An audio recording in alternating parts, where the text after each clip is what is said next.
তাদেরকে হেফাজত করেন, আল্লাহ ফিলিস্তিনকে রক্ষা করেন।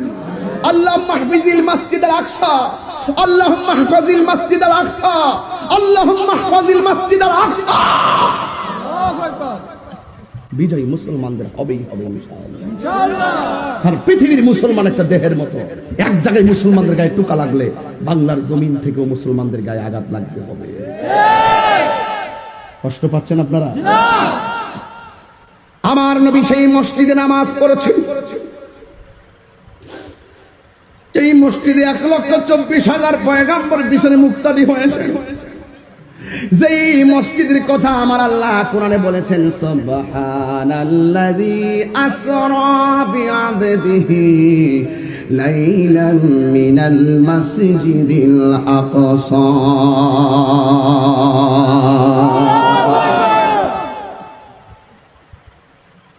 এই মসজিদের কথা সূরা বনী ইসরাঈলের প্রথম আয়াতের মধ্যে আল্লাহ বলেছেন,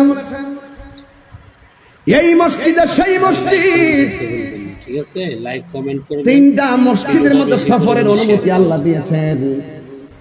একটা হলো মসজিদে হারাম, মসজিদে নববী, মসজিদে আকসা। সুবহানাল্লাহ বলবেন। যে এই মসজিদে আকসার মধ্যে 2 রাকাত নামাজ পড়লে 25,000 রাকাতের সওয়াব আল্লাহ দান করে দেয়। এটার গুরুত্ব মুসলমানদের কাছে কম না বেশি?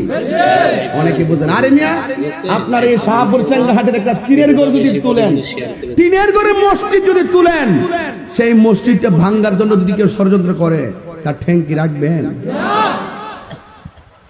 আর এই দিলে আমাদের থরো একটা আবিচারিত মুসলমানদের ইতিহাস। সেই মসজিদ ভেঙে ফেলে আর মুসলমান ঘুমিয়ে থাকবে, সেটা কখনো হতে পারে না। সবাই লাইক কমেন্ট করতে ভুলবেন না। আমার যুবক ভাইয়েরা, কথা কিন্তু গভীর, বেশি পরিমাণে শেয়ার করে দেন। কোনো উড়াইল্লা কথা বলতেছি না, কোনো অন্ত কথা নয়, কোনো পাগলামি নয়, চেতনা নিয়ে বলতেছি। চোখের ভিতরে ফিলিস্তিন, চোখের ভিতরে মসজিদ আকসার গ্যালারিটা ঘুরতেছে। আল্লাহর হাবিব যখন দোয়া করলেন, মনে আসেনি? কথা কয় না, কথা কয় না। আরে মনে আসেনি? আল্লাহর হাবিব যখন দোয়া করলেন, দোয়া করার পরে আসমান থেকে বৃষ্টি নাজিল করে দিয়েছেন।